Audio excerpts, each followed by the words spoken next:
travers son réseau, de faire entendre les voix, des cris, les souffrances du peuple guadeloupéen. Nous n'avons jamais de lui.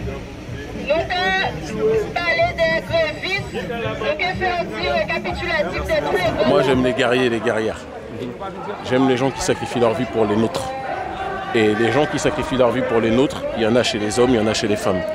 Des gens comme Mona, un médecin extraordinaire, un médecin qui me fait penser à la logique de Frantz Fanon qui a dédié sa vie à se battre pour son peuple. C'est des gens pour lesquels j'ai un respect infini. Des gens qui sont prêts à mettre leur vie entre parenthèses pour le développement de notre peuple.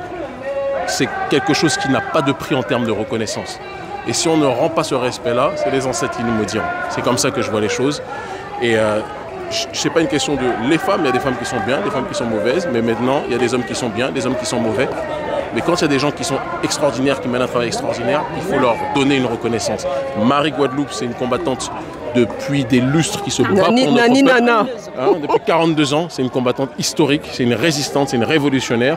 Et donc quand je les vois, je les écoute et elles m'apprennent. C'est pas moi qui viens apprendre quoi que ce soit aux gens. J'apprends et je me nourris de l'énergie et du savoir des gens. Voilà.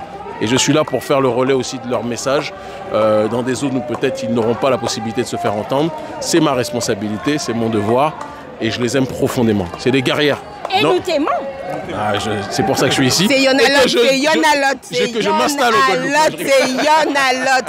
L'Afrique est ici. C'est ça. L'Afrique est ici et la Guadeloupe étant d'Afrique, c'est l'Afrique.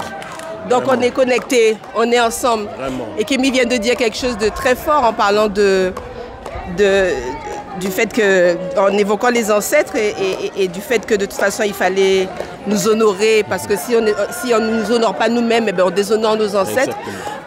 Notre serment des médecins, qui est un serment qui vient du continent mère, il impose ce respect de l'humanité et on termine le serment. Quand on rentre dans la médecine, on lève la main comme ça et on dit si je ne respecte pas mes promesses, que je sois déshonoré ou méprisé. Ce sont les derniers mots que chaque médecin, docteur en médecine, prononce avant de pratiquer la médecine.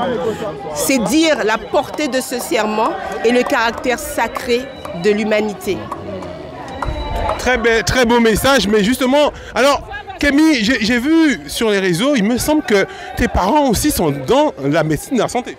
Oui, mon père est médecin à la retraite et ma mère est cadre infirmière à la retraite aussi, tout à fait. Donc il en connaît quelque chose effectivement de cet univers. Oui, tout à fait. Et puis au-delà de ça, je me suis passionné pour la médecine à une certaine époque de ma vie. Et je pense que notre peuple est dans un état de maladie chronique qui est le colonialisme et qui nous touche tous, moi y compris, nous tous, en Afrique et dans la diaspora.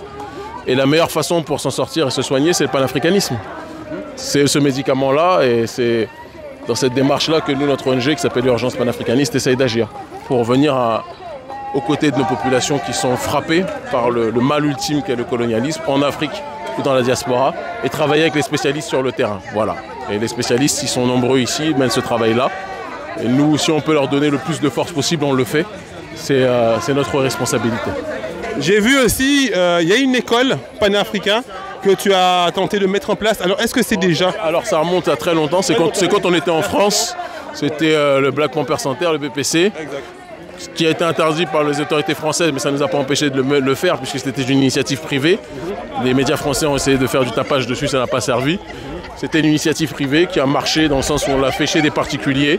C'était chaque mercredi, c'était plus un centre culturel qu'une école. Et ça a duré le temps qu'on était en France et quand on est rentré, on a fait ça beaucoup plus dans des écoles réelles en Afrique, puisqu'on a proposé des programmes et des partenariats notamment quand on était au Sénégal. Et c'est quelque chose qui a pu se faire avec dignité et intelligence avec les spécialistes de la question.